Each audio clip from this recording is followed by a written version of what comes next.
Hello friends, welcome to panic Pandi horror stories. நான் உங்கள் முத்துப்பாண்டியன். இன்னைக்கு வீடியோவில் திருநெல்வேலி மாவட்டம் மீனாட்சிபுரத்தில் உள்ள கத்தாழை வாய்க்கால்னு சொல்லக்கூடிய ஒரு ஆற்று பகுதியில் தான் இந்த அமானுஷ்ய திகில் சம்பவம் நடந்திருக்கு. அந்த வாய்க்கால் சாதாரண வாய்க்காலே கிடையாது, பல அமானுஷ்யங்களை அதுக்குள்ள புதைச்சு வச்சிருக்கிற ஒரு கல்லறை. இந்த சம்பவத்துல 2013ஆம் ஆண்டு ஒரு நள்ளிரவு நேரத்துல இந்த கத்தாழை வாய்க்கால் பகுதியை கடந்து தோட்டத்துக்கு தண்ணி பாய்ச்சறதுக்காக 2 இளைஞர்கள் போயிருந்திருக்காங்க. அப்படி அவங்க அந்த பகுதியை கடக்கும் போது அந்த பகுதியில் அலையக்கூடிய ஒரு ஆன்மா அவங்க 2 பேத்துக்கும் என்ன மாதிரியான அசம்பாவிதங்களை ஏற்படுத்துச்சு, மேலும் அந்த இளைஞர்கள் உயிரோட மீட்கப்பட்டாங்களா இல்லையான்ற அதிபயங்கர அமானுஷ்ய திகில் உண்மை சம்பவத்தை கொஞ்சம் கூட த்ரில்லிங் குறையாம அப்படியே இந்த வீடியோல பார்க்க போறோம். இந்த வீடியோவை நீங்க ஃபுல்லா பார்த்து முடிக்கும் போது ஒரு ஹாரர் த்ரில்லிங் எக்ஸ்பீரியன்ஸ் கிடைக்குங்கிறதுல எந்த ஒரு மாற்று கருத்தும் கிடையாது. ஏன்னா இந்த வீடியோ அந்த அளவுக்கு பயங்கர டெரிஃபையிங்கா இருக்கும்.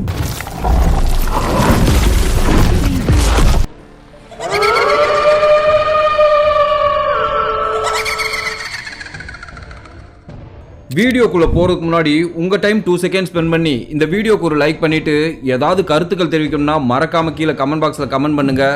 நியூ வியூவர்ஸ் இப்பதான் நம்ம சேனலை ஃபர்ஸ்ட் டைம் பாக்குறீங்கன்னா நம்ம சேனலை சப்ஸ்கிரைப் பண்ணிக்கிட்டு பக்கத்துல இருக்க அந்த பெல் ஐகானை ஆல் நோட்டிபிகேஷன்ல போட்டுக்கோங்க. அப்பதான் நான் அடுத்தடுத்து போடக்கூடிய அமானுஷ்ய திகில் உண்மை சம்பவங்கள் உங்களுக்கு இன்பாக்ஸ்ல நோட்டிபிகேஷனா வந்துடும். சரி, வாங்க வீடியோக்குள்ள போகலாம்.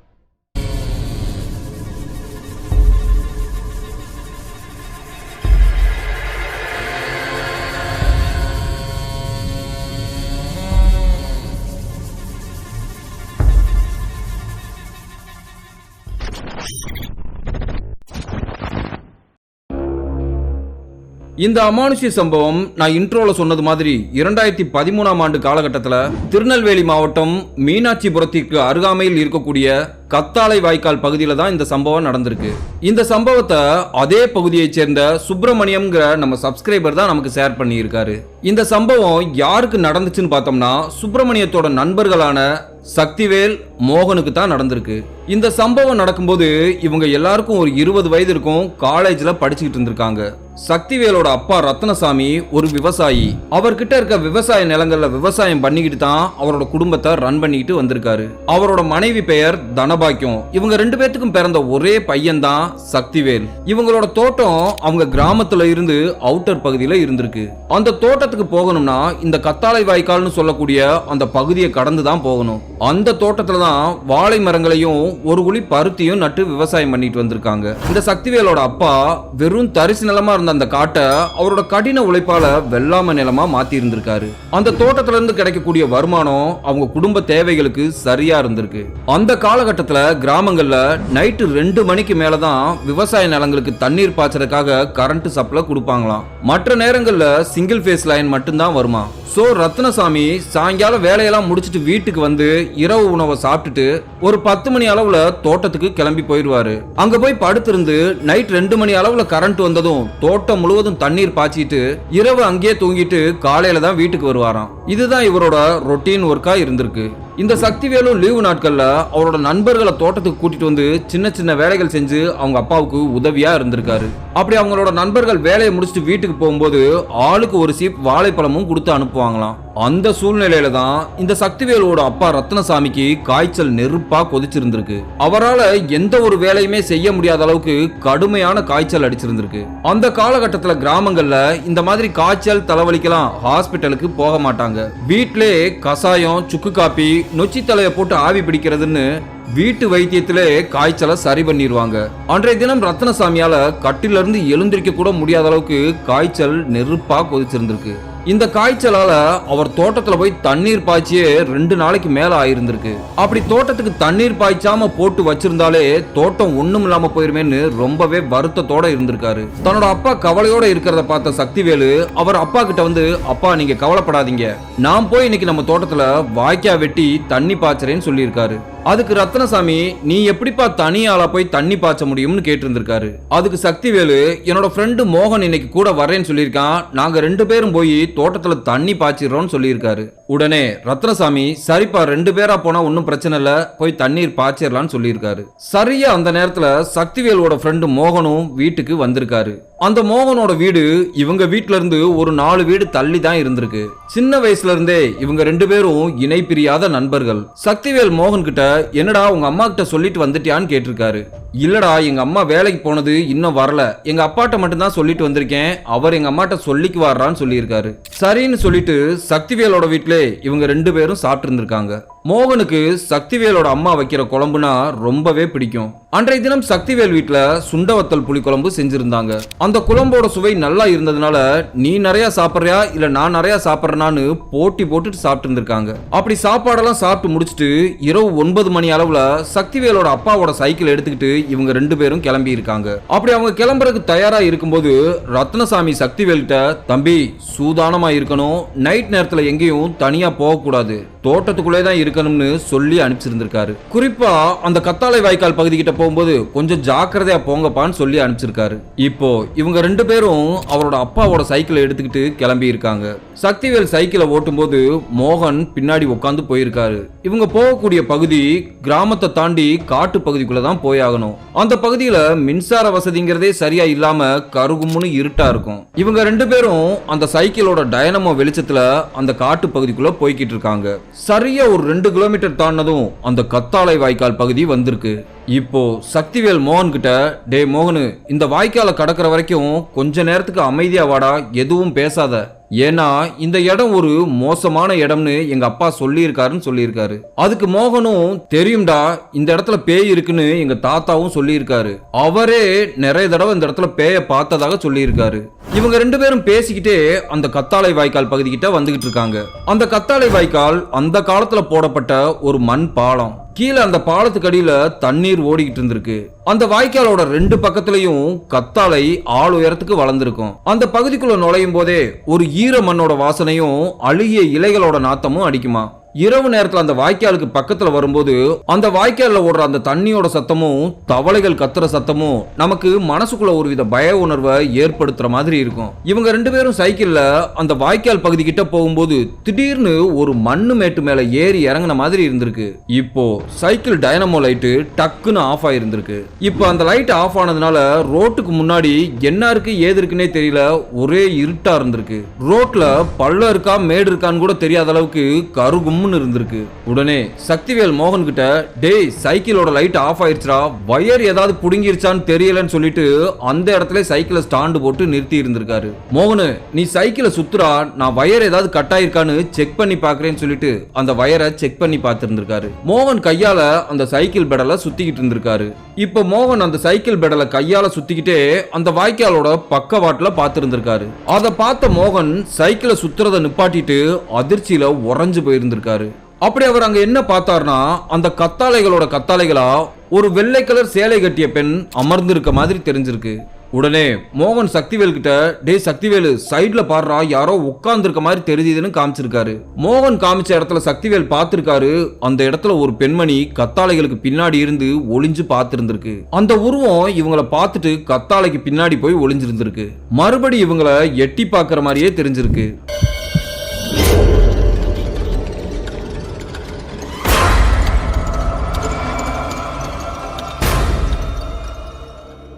உடனே சக்திவேல் மோகன் கிட்ட, டேய் இதுதான்டா எல்லாரும் சொல்ற அந்த நீலி பேய், ஒரு நிமிஷம் கூட இந்த இடத்துல இருக்க கூடாதா, ஓடுறா ஓடுறான்னு சொல்லிக்கிட்டு அந்த சைக்கிளை தள்ளிக்கிட்டே ஓட்டம் பிடிச்சிருந்திருக்காங்க.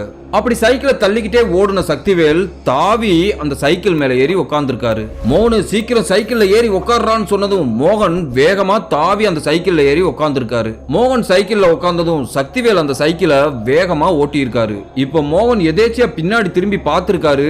அந்த வெள்ளை கலர் சேலை கட்டிய உருவம் அந்த கத்தாழை பகுதிக்குள்ள இருந்து எழுந்திருச்சு சட சடன்னு விரட்டிட்டு வந்திருக்கு. அதை பார்த்து பயந்து போன மோகன், டே சக்திவேலு சைக்கிளை வேகமா ஓட்டுறா, அந்த உருவம் நம்மள பின்னாடியே விரட்டிக்கிட்டு வருதுறான்னு கத்தி இருக்காரு.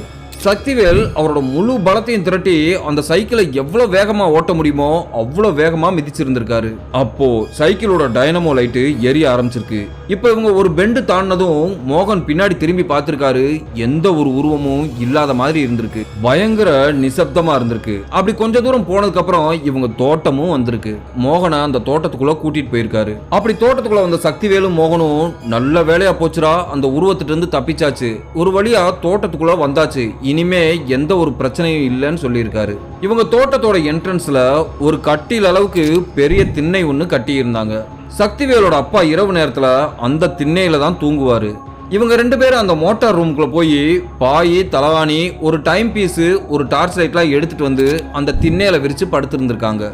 அப்போ நேரம் சரியா இரவு 10 மணி இருக்கும். 2 பேரும் அந்த வாய்க்கால் பகுதியில பார்த்த அந்த உருவத்தை பத்தியே பேசிட்டு இருக்காங்க.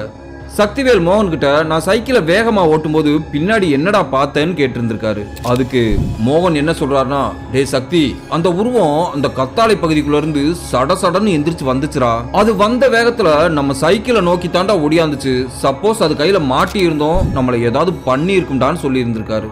நீ அந்த டேர்னிங்ல சைக்கிளை திருப்பினதும் அது கண்ணுக்கே தெரியாம மறைஞ்சு போச்சுறான்னு சொல்லியிருக்காரு. அப்போ சக்திவேல் என்ன கேட்கிறாருன்னா, அது உண்மையிலே பேயா இல்ல மனுஷங்களாடான்னு கேட்டிருக்காரு. அதுக்கு மோகன், இல்லடா அதை நல்லா பார்த்தேன், அது ஒரு அமானுஷ்யமான உருவம் தான் சொல்லியிருக்காரு. டேய் அது பேய் தாண்டா, எங்க தாத்தா என்ன சொல்லியிருக்காருன்னா, அவர் சின்ன பையனா இருக்கும்போது அவங்க கிராமத்தார் எல்லாரும் அந்த வாய்க்கால்ல தான் வந்து துணி துவைக்கிறது, குளிக்கிறது எல்லாமே பண்ணுவாங்களாம். இந்த வாய்க்கால்ல இப்ப விட அப்போ நிறைய தண்ணி கரை புரண்டு ஓடுமா. அந்த காலகட்டத்துல தான் திருமணமான சில நாள்ல கணவனை இழந்த ஒரு இளம் பெண் அந்த கத்தாழை வாய்க்கால் பகுதியில தற்கொலை செஞ்சுக்கிச்சான். பிறகு உறவினர்கள்லாம் அந்த பெண்ணோட சடலத்தை எடுத்துட்டு போய் ஊருக்கு வெளியே வச்சு எரிச்சிட்டாங்களாம். அதற்கு பிறகு இந்த கத்தாழை வாய்க்கால் பகுதியில அந்த பெண்ணோட ஆன்மா இரவு நேரங்கள்ல அலைவதாகவும், தீராத ஆசைகளோட இறந்த அந்த ஆன்மா இளம் வயசு பசங்களை வசியம் பண்ண பார்க்கும்னு எங்க தாத்தா சொல்லியிருக்காருன்னு சொல்லியிருக்காரு.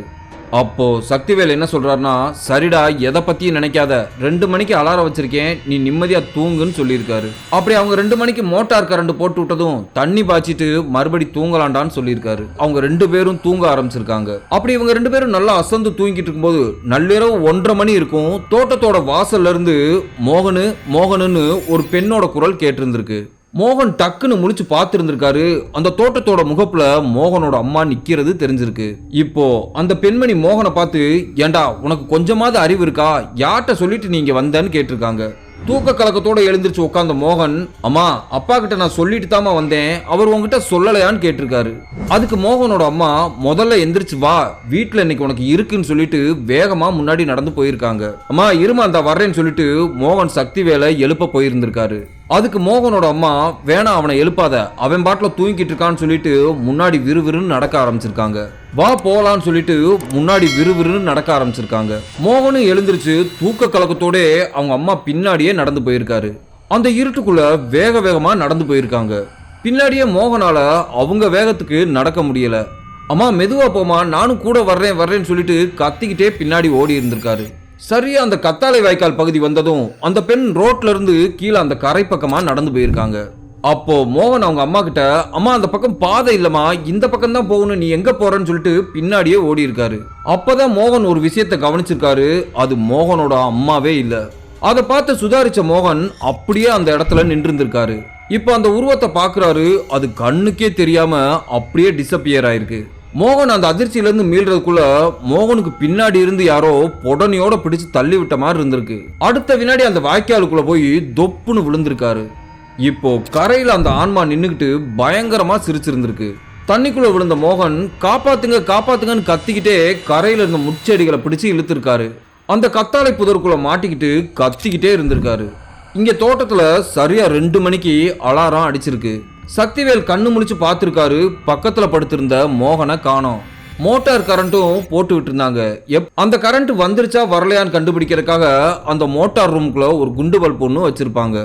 அந்த பல்ப் எரிஞ்சிருச்சுன்னா மோட்டார் கரண்ட் வந்துருச்சுன்னு தெரிஞ்சுக்கலாம். சக்திவேல் அந்த பம்பு செட்டை ஆன் பண்ணிட்டு டார்ச் லைட் அடிச்சு அந்த தோட்டம் முழுவதும் தேடி பார்த்திருந்திருக்காரு. மோகன் கத்திக்கிட்டே அந்த தோட்டம் முழுவதும் தேடி பார்த்திருந்திருக்காரு. எங்க தேடியுமே மோகனை காணோம். அந்த தோட்டம் முழுவதும் தேடி பார்த்துட்டு தோட்டத்துக்கு வெளியே வந்து தேடி பார்க்கிறாரு. அப்படி அவர் ரோட்ல கொஞ்சம் தூரம் வந்துகிட்டு இருக்கும் போதே தூரத்துல யாரோ மரண ஓலம் எழுப்புற மாதிரி சத்தம் கேட்டிருக்கு. அந்த சத்தத்தை நல்லா உத்து கேட்டிருக்காரு. அது மோகனோட குரல் மாதிரி தெரிஞ்சிருக்கு. உடனே வேகமா அந்த சத்தம் வர்ற திசையை நோக்கி ஓடி இருக்காரு. அந்த சத்தம் அந்த கத்தாழை வாய்க்கால் பகுதி பக்கத்துல இருந்து தான் கேட்டிருக்கு. சக்திவேலுக்கு அந்த பக்கம் போறதுக்கே ரொம்ப பயமா இருந்திருக்கு. இருந்தாலும் அங்க கேட்கறது தன்னோட நண்பரோட குரல்ங்கிறதுனால மனசுல தைரியத்தை வரவழைச்சுக்கிட்டு கிட்ட போய் பார்த்திருக்காரு. அந்த கரை பகுதியில தேங்கி இருந்த அந்த தண்ணிக்குள்ள மோகன் மாட்டிக்கிட்டு காப்பாத்துங்க காப்பாத்துங்கன்னு கத்திக்கிட்டு இருக்கிறது தெரிஞ்சிருக்கு. வேகமா சக்திவேல் கிட்டக்க போய் மோகனோட கையை பிடிச்சு வெளியே இழுக்கிறதுக்கு முயற்சி பண்ணி இருக்காரு. ஆனா அவரால் மோகனை வெளியே இழுக்க முடியல. நல்லா சகதிக்குள்ள போய் சிக்கி இருந்திருக்காரு. கை கால்கள் முழுவதும் முட்கள் கிழிச்சு காயமா இருந்திருக்கு. ஒரு வழியா கஷ்டப்பட்டு மோகனை வெளியே இழுத்து போட்டு இருந்திருக்காரு. மோகனோட துணிமணிகள்லாம் கிழிஞ்சு போய் அங்கங்க காயங்களா இருந்திருக்கு. சக்திவேல் மோகன் கிட்ட எதுக்காகடா இங்க வந்த அப்படின்னு கேட்டிருக்காரு. ஆனா அதுக்கு மோகன் எதுவுமே பேசாம புத்தி பேதலிச்ச மாதிரி முழிச்சிருந்திருக்காரு. சரிடா, இதுக்கு மேல இந்த இடத்துல ஒரு நிமிஷம் கூட இருக்கக்கூடாது, வா போலான்னு சொல்லிட்டு மோகனை கூப்பிட்டு இருந்திருக்காரு. ஆனா மோகன் பயத்துல நான் தோட்டத்துக்குலாம் வரல, என்னை எங்க வீட்டிலே கொண்டு போய் விட்டுருன்னு அழுது இருந்திருக்காரு. அதுக்கு சக்திவேலு, டேய் பயப்படாதடா, நான் இருக்கேன்டா, வாடா தோட்டத்துக்கு போலாம்னு கூப்பிட்டு இருந்திருக்காரு. இப்போ மோகனை மறுபடி தோட்டத்துக்கே கூட்டிட்டு வந்திருக்காரு. இப்ப சக்திவேல் மோகன் கிட்ட என் பக்கத்துல தானடா தூங்கிட்டு இருந்த, எதுக்காகடா அந்த பகுதிக்கு போனேன்னு கேட்டு இருந்திருக்காரு. அதுக்கு மோகன், நான் நல்லா தூங்கிட்டு இருக்கும்போது எங்க அம்மா வந்து கூப்பிடுற மாதிரி தெரிஞ்சிச்சு, அதனாலதான் உன்னைய கூட எழுப்பி விஷயத்த சொல்லாம நான் பின்னாடியே போனேன்னு சொல்லியிருக்காரு. ஆனா வந்தது எங்க அம்மாவே இல்ல. நாம வரும்போது அந்த கத்தாழை கிட்ட ஒரு பெண் உருவம் உட்காந்துருந்துச்சுல, அந்த உருவம் தாண்டா என்னை கூட்டிட்டு போய் அந்த வாய்க்கால தள்ளி விட்டு கொல்ல பார்த்துச்சுன்னு சொல்லியிருக்காரு. மோகன் சொன்னது சக்திவேலுக்கே ஒரு விதத்துல பயமா இருந்திருக்கு. இனிமே எங்க போறதுனாலும் என்கிட்ட சொல்லாம போகாத, 2 பேரும் ஒன்னாவே இருப்போம்னு சொல்லிட்டு அந்த திட்டுல உட்காந்து பேசிக்கிட்டு இருந்திருக்காங்க. அப்படி அவங்க 2 பேரும் பேசிக்கிட்டு இருக்கும்போது அந்த வாழை தோட்டத்துக்குள்ள இருந்து காய்ந்த வாழை மட்டைகளை யாரோ சரன்னு பிடிச்சு இழுத்துக்கிட்டு வர்ற மாதிரி சத்தம் கேட்டிருக்கு. சக்திவேலும் மோகனும் அரண்டு போய் எழுந்திருச்சு பார்த்து இருந்திருக்காங்க. அந்த சத்தம் வாழைத்தோப்புக்குள்ள இருந்து தான் கேட்டிருந்திருக்கு. அப்படி அந்த சத்தம் வர்ற திசையில பார்த்திருக்காங்க. அங்க கருப்பா ஒரு உருவம் நெடுன்னு அந்த கத்தாழை வாய்க்கால் பகுதியில பார்த்த அதே நீலி பேய் தான் வர்ற மாதிரி தெரிஞ்சிருக்கு.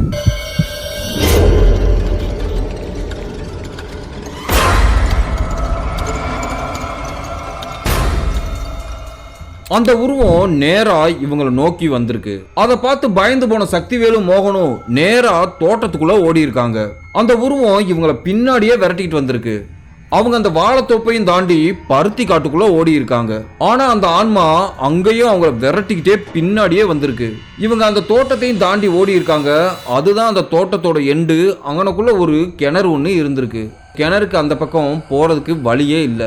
அப்போ சக்திவேல் மோகன் கிட்ட, டேய் நல்லா மாட்டிக்கிட்டோம்டா, உனக்கு வேற நீச்சல் தெரியாது, கிணத்துக்குள்ள குதிக்கிறத தவிர வேற வழியே இல்லைன்னு சொல்லியிருக்காரு. இவங்க 2 பேரும் கேணி மேட்டுக்கிட்ட நிக்கும் போது அந்த உருவம் மெதுவா கிட்ட வந்திருக்கு.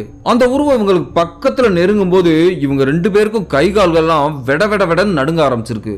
இதுக்கு மேல நம்மளால ஒன்னும் பண்ண முடியாதுடா, அவ்வளவுதான், இந்த பேய் கையால நம்ம சாக போறோம்னு அவங்க நினைச்சுக்கிட்டு இருக்கும்போது அந்த நேரத்துல திடீர்னு சந்தனமும் ஜவ்வாதும் கலந்த மாதிரி காத்துல ஒரு நறுமணம் வீசி இருக்கு. குதிரைகளோட காலடி சத்தமும் மணி சத்தமும் கேட்டிருக்கு. சாட்டையால சடார்னு அடிச்சுக்கிட்டே யாரோ வர்ற மாதிரி தெரிஞ்சிருக்கு. அந்த சத்தம் வர்ற திசையில பார்த்திருக்காங்க.